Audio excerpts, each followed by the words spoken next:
No, you just eat and then I will show you to the YouTube. Just like in the singing.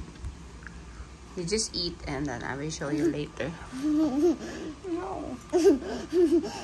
Can you say yellow? Huh? Can you say yellow? Yellow. Ayusin mo. What are you eating? Red or yellow? Red.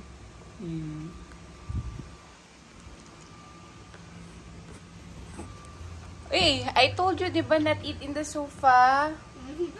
Because the residue, dito lang. Then after that, what are you going to do? You poo-poo in the green toilet. There.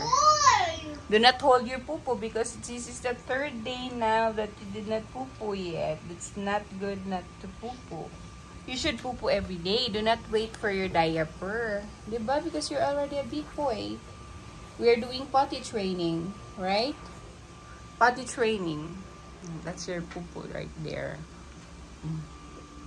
Sit down there. There, dito. This is where you should sit in the chair. Because dining chair is for eating, during eating. And the sofa is for watching TV. Oh, you sit down. When you eat adobo, mommy cook this. It's good. It's good.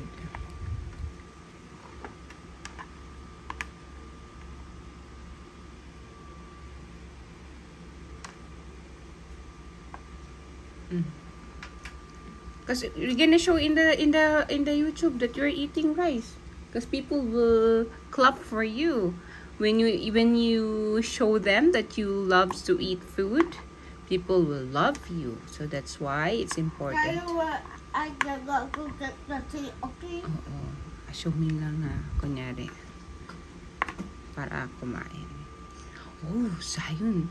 People likes to know that you love to eat food kahit hindi naman.